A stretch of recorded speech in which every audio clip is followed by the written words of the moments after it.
बिहार के एक पुराने शहर दरियापुर की है। यहाँ हर रविवार को लगने वाली एक छोटी सी संडे मार्केट होती थी।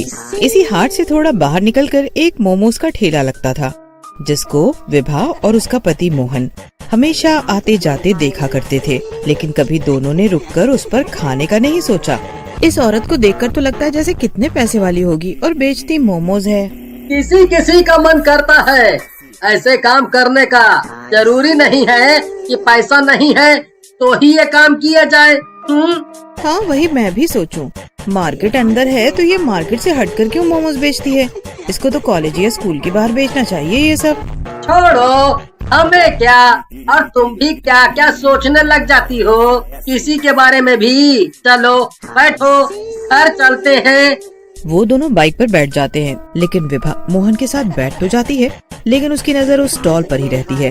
वो ये सब ध्यान नहीं देती। मोहन समझ जाता है, बड़ी अजीब औरत है, जाने क्यों यहाँ ठेला लगाती है। और अगर पैसे वाली भी होगी तो कितने पैसे होंगे इसके पास? अब उसके बारे में सोचना बंद करके बताओगी क्या खाना है? चाउमीन ही खिला दो। और मैं नहीं सोच रही उसके बारे में। विभा के दिमाग में फिर भी वो लड़की आ ही रही होती है। रात को मोहन तो सो जाता है, लेकिन विभा मन ही मन सोच रही होती, कुछ तो बात है, कोई फायदा तो जरूर होगा उस लड़की को, तभी तो वो वहाँ मोमोज लगाती है। हमेशा लाल लिपस्टिक फैंसी कपड़ों में खड़ी रहती है। ऐसे कौन मोमोज बेचता है? क्या वो कुछ अलग डालती होगी अपने मोमोज में? अब सो भी जाओ विभा, कब तक सोचना है मोमोज के बारे में? अरे नहीं, मैं वो नहीं सोच रही हूँ। दोनों सो जाते हैं। कुछ दिनों बाद विभा गर्भवती हो जाती है। दोनों बहुत खुश हो जाते हैं। मोहन अपनी बीवी से बहुत प्यार करता है। मेरा ऐसी हालत में कुछ कुछ खाने का जी हो रहा है, क्या करूँ? अरे ये क्या सोचना, मैं हूँ तो मुझे बताओ क्या खाना है। विभा मोहन को रोज कुछ लाने को कहती है और मोहन वो लेकर भी आता है। एक दिन की बात है, विभा की तबीयत कुछ ठीक नहीं थी। सुनिए, आज मेरा खाना बनाने का बिल्कुल मन नहीं है। क्या आप आज बाहर खा लेंगे और रात में ऑफिस से आते समय कुछ लेते आना? हाँ कोई बात नहीं, तुम आराम करो, मेरी फिक्र मत करो, बस बताओ तुम क्या खाओगी।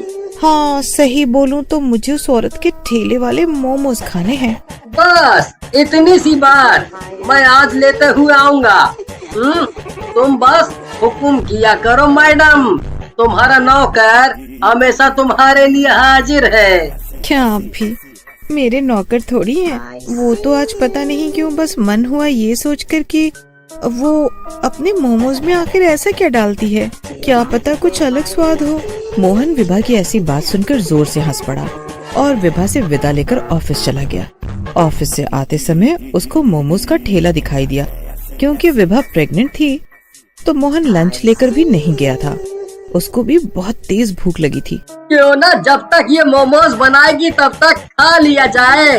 एक काम करता हूँ, एक प्लेट यहाँ खा लेता हूँ, बाकी विभा के साथ खा लूँगा, इससे विभा को भी अच्छा लगेगा। मोहन ने सोचा, आज संडे मार्केट नहीं था तो मोहन ने देखा आसपास कोई नहीं था, सिर्फ वही औरत लाल ड्रेस में लाल लिपस्टिक लगाई खुद ही लेकर खा भी रही थी और बाकी के मोमोज गर्म करते हुए गाना गा रही थी, जैसे उसको किसी से कोई मतलब ही न हो और वो खुश हो। तभी मोहन ने धीरे से हिचकते हुए कहा, एक प्लेट कितने का देती हैं आप?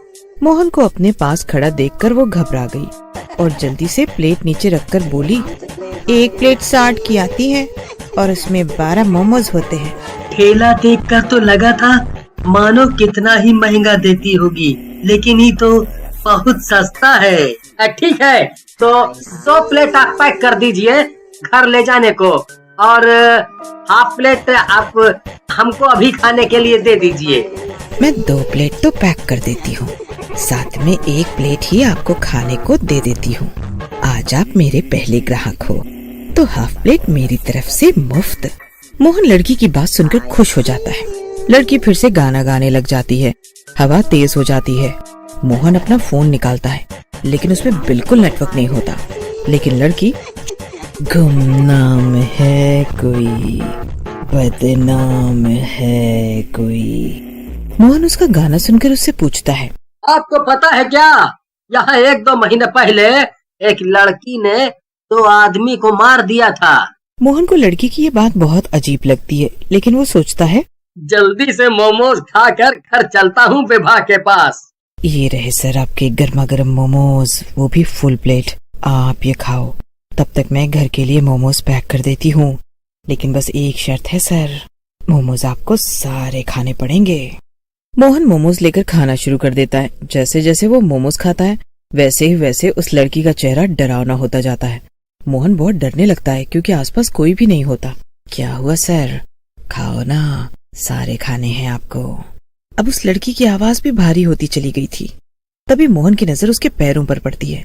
वो उल्टे होते हैं, लेकिन मोहन ऐसा दिखाता है जैसे उसको कोई फर्क नहीं पड़ रहा। लेकिन तभी मोहन की नजर मोमोज पर पड़ती है। उसके मोमोज में बहुत सारे कीड़े चल रहे होते हैं। तभी वो लड़की की तरफ देखता है। वो अब तक चुड़ैल बन चुकी थी। बोला था ना सारा खाना है, ऐसे छोड़ क्यों दिया? मोहन उसकी बात का कोई जवाब नहीं देता। मोहन उसकी कोई बात नहीं सुनता और अपनी बाइक स्टार्ट करता है और वहां से निकल जाता है। लेकिन बाइक वहीं वापस आ जाती है जहां वो चुड़ैल खड़ी मुस्कुरा रही होती है। तू अपने पैक किए हुए मोमोज को तो लेकर ही नहीं गया, ये भी तो ले जा। चुड़ैल उसकी तरफ बढ़ने लगती है। मोहन फिर से बाइक स्टार्ट करता है, फिर वहीं आ जाता है। क्या हुआ, और मोमोज खाने हैं? मोहन डर के मारे रोने लगता है। वो जहाँ से भी जाता उसके सामने वही चुड़ैल आ जाती। वो बहुत थक जाता है। कब तक चलाएगा, अब कुछ नहीं हो सकता। फिर एक अलग सी ही आवाज में चुड़ैल बोलती है, आपने अपने मोमोज तो खाए ही नहीं सर। मोहन बहुत चिल्लाता है, बेचारा, ये सब तेरे ही मोमोज हैं, खा ले इन्हें, खा ले। लेकिन मोहन एक बार फिर हिम्मत करके अपनी बाइक शुरू करता है। वो बाइक चलाते हुए आंखें बंद कर लेता है। तभी उसको सामने से 2 पुलिस वाले दिखाई देते हैं। वो उसको बुलाते हैं। अरे ओ जी, ऐसा कौन बाइक चलाता है? लगता है इसने पी रखी है सर। क्या हुआ है तुझे? पी रखी है क्या? पता है ना, पी कर गाड़ी चलाना मना है। मैंने नहीं पिया है, मैंने चुड़ैल के मोमोज खाए हैं, वो मुझे मार देगी। ये क्या बहकी बहकी बात कर रहा है? मैं सच कह रहा हूँ, मैं आपको उसका ठेला भी दिखा सकता हूँ। मोहन पुलिस वालों को उस जगह पर लेकर जाता है जहाँ वहाँ मोमोज वाली होती है। लेकिन अब वहाँ पर कुछ भी नहीं होता और ऐसा लग रहा था जैसे वहाँ पहले कभी कुछ था ही नहीं। मोहन को यकीन नहीं होता अभी जो सब हुआ वो एक झूठ था। मोहन की हालत अब बहुत खराब हो चुकी थी। उसकी तबीयत के साथ साथ उसका मानसिक हालत भी बहुत खराब होने लगा था। दोनों पुलिस वाले व्यवहार के बहुत अच्छे थे। उन्होंने मोहन से कहा, चलो मैं तुम्हें तुम्हारे घर छोड़ देता हूँ, यहाँ कब तक ऐसे परेशान रहोगे? मोहन पुलिस वालों की बात मान लेता है, घर पहुँच जाता है। घर पर उसको जैसे ही विभा देखती है रोने लगता है। क्या हुआ जी आपको? किसी ने कुछ किया क्या? किसी ने आपको मारा क्या? विभा बहुत घबरा जाती है। उसने मोहन को ऐसे बेबस कभी नहीं देखा था। जी आप लोगों का बहुत बहुत शुक्रिया जो आप इन्हें घर तक लेकर आए। पुलिस वाले चले जाते हैं। विभा मोहन के पास जाती है और बैठ जाती है और पूछती है। मोहन रोते रोते उसको सारी व्यथा बता देता है। मुझे लगता है उसमें कुछ तो गड़बड़ है, पर इतनी बड़ी गड़बड़ मैं तो आपको वहाँ कभी नहीं जाने देती। अगर मुझे पता होता, मेरी ही गलती है ये सब। अब आप कभी उस रास्ते से मत जाइएगा। आप मुंह हाथ धो लीजिए, मैं अभी खाना लगा देती हूँ। मैंने मैगी बनाई है, आज वही खा लेते हैं। कल से मैं घर पर ही खाना बना लूंगी। मोहन उठकर अपने वॉशरूम में चला जाता है। मुंह धोते हुए उसकी नजर शीशे पर पड़ती है। शीशे पर खून से लिखा होता है, सर आपने पूरे मोमोज नहीं खाए हैं ना? मोहन की नजर एकदम से विभा की लाश पर पड़ती है, जिसको देखकर मोहन को हार्ट अटैक आ जाता है और वो भी मर जाता है। चुड़ैल का मकसद अब पूरा हो जाता है और वो जोर जोर से हंसने लगती है